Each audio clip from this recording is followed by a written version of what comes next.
Hey everyone, welcome to the channel where we love to talk about movies. Welcome especially if you're new.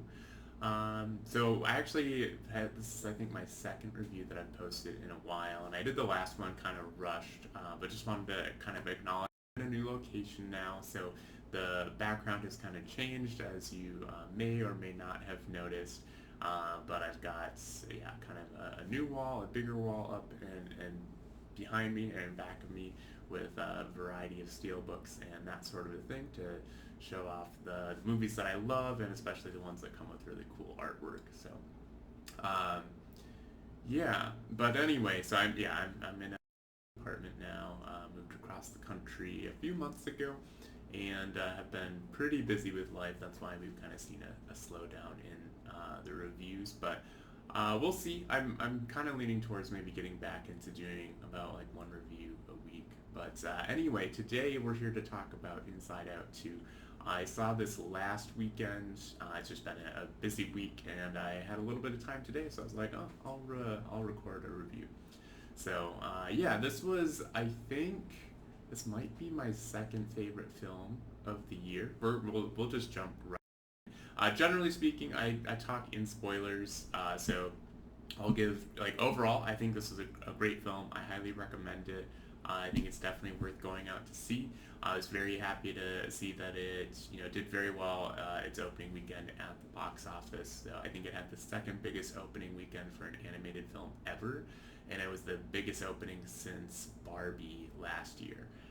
So all really good things. I think I saw. I'm not 100% sure on this one. I think I saw that it had the biggest single day for Juneteenth as well. Um, but yeah, so I'm happy that people are seeing this movie because I think it's good and it's worth checking out. So if that's all that you want to know about it is whether or not you should go see it, you should. And if you want to stick around, we'll get into more specifics, and I'll be talking spoilers to share my thoughts on the film. So yeah, overall, this was, I think, not a movie I was necessarily. Like, I think I've seen the original maybe once, and I liked it, but I wasn't overly excited for this sequel. But I went to go check it out on Sunday. It's like, oh, I've got time in the afternoon. Let's go see it. And the theater I went to was pretty full again, which was nice to see. And yeah, I really like this film. It starts off with a theme, which I'm a sucker for music in films when it's good, and I really do like the theme that Michael Giacchino composed for the original. So they reused that in this one, although they had a new composer. Overall, I forget the name of the composer, but I think the original theme is still the standout, and that's like kind of what tugs at the heartstrings at the key moments. But yeah, kind of going through the different emotions. I liked how it picked up and kind of introduced you to the world. Like, so if you hadn't seen the first one, you really don't need to. And kind of, yeah, getting a feel for the characters from the first one and the emotions then. I think it was interesting to see kind of Riley at this point in her life. And I think they did a really good job, at least in my opinion. I felt like Riley was a pretty relatable character. Not necessarily like 100% to everybody, but she plays sports. She's smart. I think she's artistic and has kind of different interests. So I think there's enough there where a lot of people hopefully can latch onto a part of that and see themselves in her. And yeah, kind of explaining how she's now formed this kind of sense of self. I really liked how they kind of pulled emotions and memories and beliefs and sense of self together. Like all of that, like yeah, that's how it works. We live life. We are kind of guided by emotions or shaped by emotions, and that forms experiences and memories, and those kind of summed up fuel our beliefs and then ultimately what we think about ourselves and our self-image. And yeah, I thought that was great to establish that, and then you have these new emotions come in. And yeah, I thought the original emotions are fine. I think I do like Joy the best. She's the main character.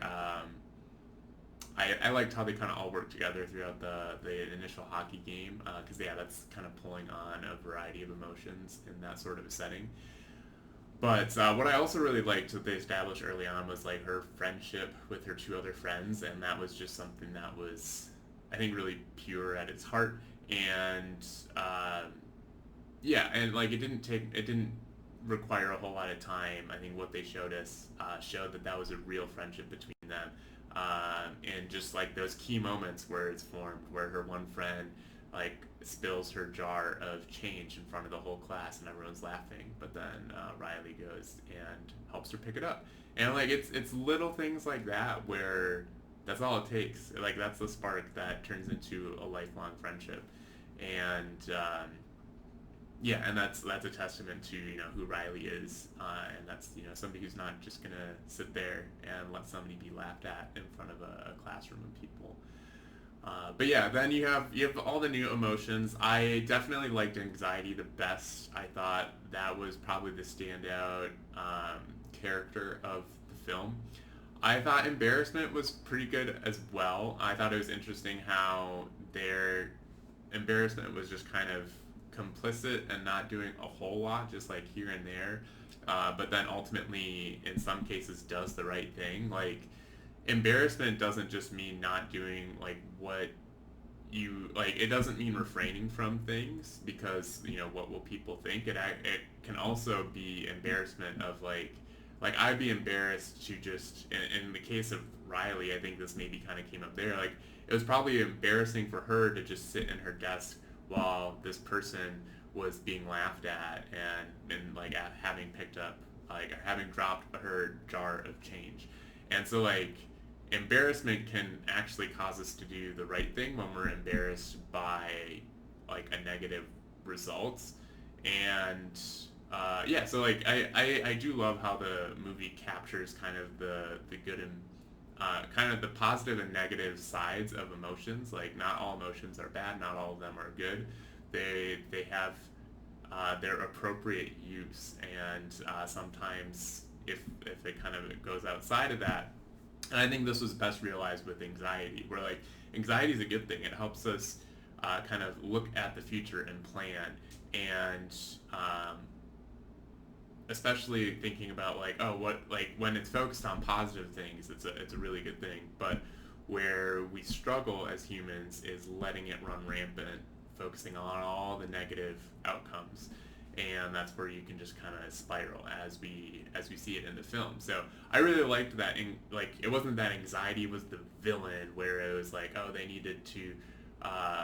Where it was like where anxiety is purely a bad thing. Like no, again, it's an emotion, and it's it can be positive or negative, and depending on how it's used. But I definitely liked anxiety the best. I thought envy was okay. I don't remember a whole lot of envy at this point from the film.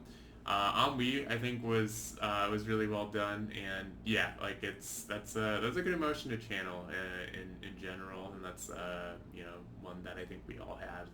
Um, but again, it's kind of balancing the emotions. But I really like the story kind of as it played out. It's not a terribly in-depth story, but it's very character driven, given that it's about the emotions. I liked, yeah, I liked Riley's kind of journey over this three day camp, and I think the other concept that I thought was really well done and like intelligent, or just I think it hit the nail on the head, was by the end like so yeah, like anxiety is able to build up a new sense of self, and that I'm not good enough. And I think we all feel that, and we all know that. But the solution isn't to get back to the original sense of self, which is I'm a good person. It's more complex than that. So when they build a new tree after anxiety has taken over, it's one that changes. And so it's yeah, our sense of self is I think like a fluid thing, and it's not like a one size fits all for all situations. It's certainly a lot more complex and layered, especially the older we get and the more experience we have, the more beliefs we have, and stuff like that. So I think it's a surprisingly in depth film for like, but presented in a way that anybody can enjoy. Like, there's enough fun there for the kids, but it's not overly kiddie like some films are. So yeah, those were the, like, yeah, I just like the concepts that the film explored. I think it's one, like, it's a journey that I think, at least I feel like I can relate to, and I assume a lot of people can relate to it. And um, I think that's great if you can make a movie that's entertaining but also gets you to reflect and resonate with the characters. So yeah, very very happy with this film. Sometimes we like Hollywood just likes to make sequels because that's what makes money. But but when they do it right like this and it's a good sequel, definitely happy to see it also making money. But yeah, yeah, I think that's what I've got to say on the film. So if you've enjoyed this review, be sure to hit the like button. I'd love to hear your thoughts down below. Which were your favorite emotions? Mine was definitely anxiety. Um, the Yeah, I think I like joy and sadness kind of together from the original bunch as well. But yeah, what did you like about the film? I'd love to hear it in the comments below. And with that, we'll catch you in the next video. Thanks for watching.